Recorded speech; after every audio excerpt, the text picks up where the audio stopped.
अस्सलाम वालेकुम मेरी यूट्यूब फैमिली। उम्मीद करती हूँ आप सब खैरियत से होंगे। अल्लाह ताला आप सबको अपने हिफ्ज़ व अमान में रखे।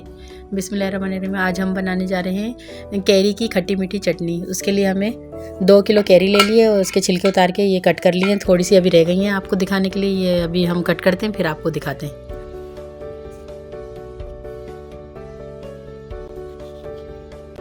देखिए 2 किलो हमने कैरी कट कर लिए और अब इसके लिए हमें क्या क्या चीज़ें दरकार होंगी वो हम आपको दिखाते हैं। ये 4 चमचे हमने सौंफ ले लिए, 1 प्याली हमने भरकर चीनी की ले लिए, आधी छोटी चमची हमने नमक की ले ली है, आधी छोटी चमची हमने मिर्ची ले ली है, आधी चमची हल्दी ले लिए, 1 चमची कलौंजी ले लिए और ये 3-4 जवे लहसुन के ले लिए। अब इसको छील के हम पीस लेंगे और बस इस्तेमाल के लिए हमें थोड़ा सा तेल चाहिए, बस 2 चमची तेल। स्टार्ट करते हैं और ये 2 चमचे हम इसमें थोड़ा सा तेल जाएगा, बस 2 चमची तेल जाएगा और तेल को थोड़ा सा गर्म करेंगे और उसके बाद हम इसमें कलौंजी शामिल कर देंगे। ये हमने 1 छोटी चमची कलौंजी ले ली थी, इसको शामिल कर देंगे। थोड़ी सी कड़कड़ाएगी फिर हम इसमें सारे मसाले डाल देंगे। लहसुन हमने पीस लिया है। ये बनाइएगा, खिलाइएगा अपनी फैमिली को, मेहमानों को या अपने रिश्तेदारों को, किसी को भी भेजेंगे, सबको ये चटनी पसंद आएगी। और ये पराठों के साथ सुबह में नाश्ते में बहुत अच्छी लगती है। और आपका दिल न चाहे कोई सालन वगैरह खाने का तो फिर आप इससे ट्राई कीजिएगा। इतनी मज़े की खट्टी मीठी चटनी होती है, हल्के से मसाले डले हुए होते हैं और थोड़ी सी मीठी अच्छी होती है। खा के सब छोटे बड़ों को सबको पसंद आती है। हमारी फैमिली में सबको पसंद है।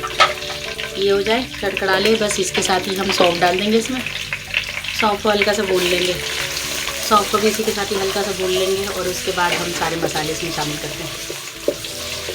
फ्राई हो गई है, अब इसमें खुशबू आने लग गई है सौंफ के अंदर। अब हम इसके अंदर ये सारे मसाले डाल देंगे और जो हमने लहसुन पीसा था वो लहसुन इसमें शामिल कर देंगे और इसी के साथ ही हम इसमें ये चीनी भर के 1 प्याली चीनी भी शामिल कर देंगे और इसको थोड़ा सा भूनेंगे। हल्का से इसकी चाशनी बनेगी तो फिर इसमें कैरियाँ डाल देंगे। और मेरी रेसिपी पसंद आए तो लाइक, शेयर और सब्सक्राइब करना मत भूलिएगा। कमेंट्स भी क्या करें, मुझे आपके फीडबैक का इंतज़ार रहता है। और मुझे लाइक ज़्यादा से ज़्यादा, शेयर और सब्सक्राइब करें। और आप लोगों का बहुत बहुत शुक्रिया।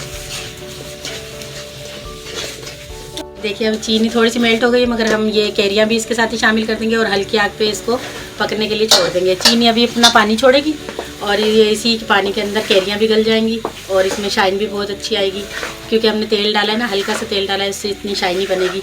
ये बस खट्टी मीठी चटनी है। अब हल्की आग करके हम इसको रख देते हैं और 10-15 मिनट तक फिर आपको दिखाते हैं। बस हल्की आग करके अब इसके ऊपर ढक्कन ढक के हम इसको रख देंगे। बस देखिए 20 मिनट हो गए बनते हुए। अब ये कितनी गाढ़ी हो गई माशाल्लाह से, कितनी अच्छी बनी है, तैयार हुई है। ये देखें कैरी की खट्टी मीठी चटनी। इसको हमारे घर में तो माशाल्लाह से ये सुबह ही ख़त्म हो जाएगी पराठों के साथ। आप बनाइएगा, अपनी फैमिली को खिलाइएगा और फीडबैक देना मत भूलिएगा।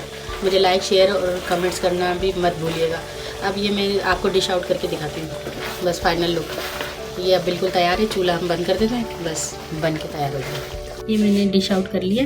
कितनी मज़ेदार ये चटनी बन के तैयार हुई है। बनाइएगा, ज़रूर फीडबैक दीजिएगा। कल मिलेंगे नई रेसिपी के साथ, तब तक के लिए अल्लाह हाफिज़।